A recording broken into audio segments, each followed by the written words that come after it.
Bismillahirrahmanirrahim. Segala puji bagi Allah, Tuhan semesta alam.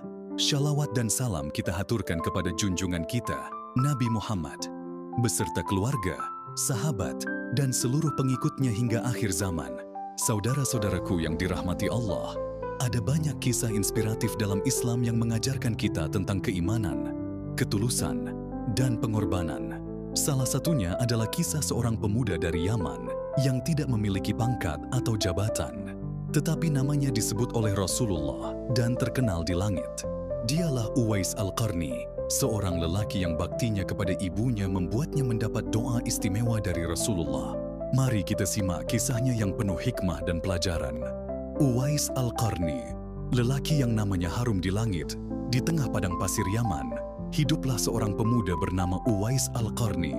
Tanpa kemegahan dalam hidupnya, tidak ada harta melimpah, tidak ada kedudukan tinggi, tetapi namanya disebut oleh Rasulullah di hadapan para sahabat. Ia bukan raja, bukan panglima perang, tetapi doanya mustajab. Bagaimana mungkin seorang lelaki sederhana dari Yaman begitu istimewa hingga namanya dikenal di langit? Uwais bukanlah siapa-siapa di mata dunia. Ia hanya seorang pemuda miskin yang hidup bersama ibunya yang sudah tua dan sakit-sakitan. Baginya, ibunya adalah segalanya. Ia tidak pernah mengeluh saat harus bekerja keras untuk memenuhi kebutuhan mereka berdua. Ia tidak pernah meninggalkan ibunya sendiri. Tetapi ada satu hal yang selalu terpatri dalam hatinya. Ibunya ingin pergi haji. Zaman itu, perjalanan ke Makkah bukanlah hal yang mudah. Perjalanan haji bisa memakan waktu berbulan-bulan, bahkan bertahun-tahun, melewati padang pasir yang panas dan berbahaya. Namun, keinginan ibunya adalah panggilan suci bagi Uwais. Ayahnya telah lama tiada, sehingga ia menjadi satu-satunya tumpuan harapan bagi ibunya. Perjalanan yang mustahil, Uwais tidak punya uang untuk membeli kendaraan. Ia pun mencari cara. Dengan tekad yang kuat, ia membeli seekor anak sapi, dan setiap hari menggendongnya naik turun bukit. Orang-orang di kampungnya menertawakannya. "Mana apa yang kau lakukan, Uwais?" Ia hanya tersenyum. Mereka tidak tahu bahwa ia sedang melatih kekuatannya untuk suatu misi besar, menggendong ibunya ke Tanah Suci.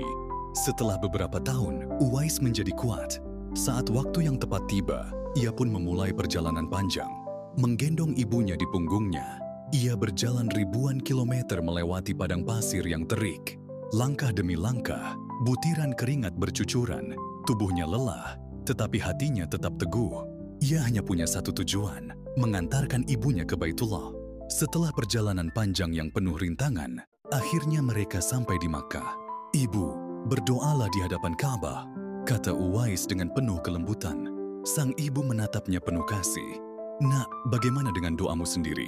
Uwais tersenyum dan menjawab, "Aku hanya meminta Allah mengampuni dosa-dosamu, Ibu." Betapa mulianya hati pemuda ini. Di saat banyak orang meminta kekayaan, umur panjang, atau kedudukan tinggi, Uwais hanya menginginkan ampunan untuk ibunya. Setelah menunaikan ibadah haji, Uwais segera kembali ke Yaman tanpa menemui Rasulullah. Ia mau segera memulangkan ibunya.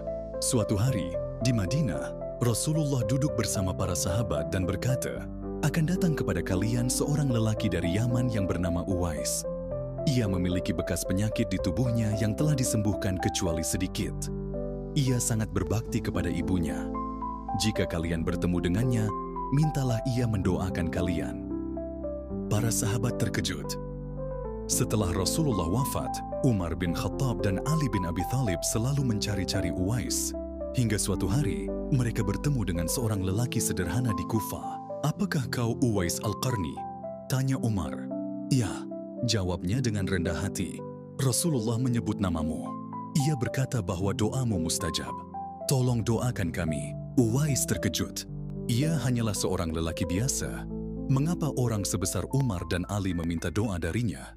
Tetapi ia mengerti, ini adalah berkah dari baktinya kepada ibunya. Uwais mengangkat tangannya dan berdoa untuk mereka. Setelah itu, ia menghilang dari keramaian, tidak ingin dikenal, tidak ingin menjadi terkenal. Baginya, cukup Allah yang tahu siapa dirinya. Pelajaran dari Uwais Al-Qarni: 1. Berbakti kepada orang tua adalah jalan menuju kemuliaan. Uwais tidak memiliki harta atau kedudukan, tetapi namanya dikenal di langit. karena baktinya kepada ibunya. 2. Ketulusan lebih berharga daripada kekayaan dunia. Ia tidak meminta surga untuk dirinya sendiri, tetapi untuk ibunya. 3. Keridaan Allah tergantung pada keridaan orang tua.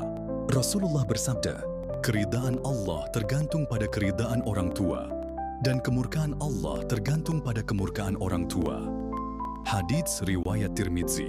4. Tidak perlu mencari popularitas, cukup mencari ridha Allah. Saat Umar dan Ali mencarinya, Uwais tidak mencari kehormatan, justru ia tetap hidup sederhana. Uwais dan dunia hari ini. Di zaman sekarang, banyak anak yang melupakan orang tua mereka. Ada yang lebih sibuk dengan pekerjaan daripada merawat orang tua. Ada yang merasa malu memiliki orang tua yang miskin atau tua renta. Ada yang menganggap keberhasilan mereka adalah hasil kerja keras sendiri. Padahal di balik itu ada doa orang tua yang tidak pernah berhenti. Uwais mengajarkan kita bahwa keberkahan hidup datang dari doa ibu dan ayah. Coba renungkan, kapan terakhir kali kita meminta restu dari orang tua kita? Kapan terakhir kali kita berdoa untuk mereka? Jika kita ingin hidup penuh keberkahan, muliakanlah orang tua kita selagi mereka masih ada. Semoga kita semua dapat meneladani sifat Uwais Al-Qarni, menjadi anak yang berbakti dan mendapatkan keberkahan dalam hidup. Wallahu a'lam bishawab.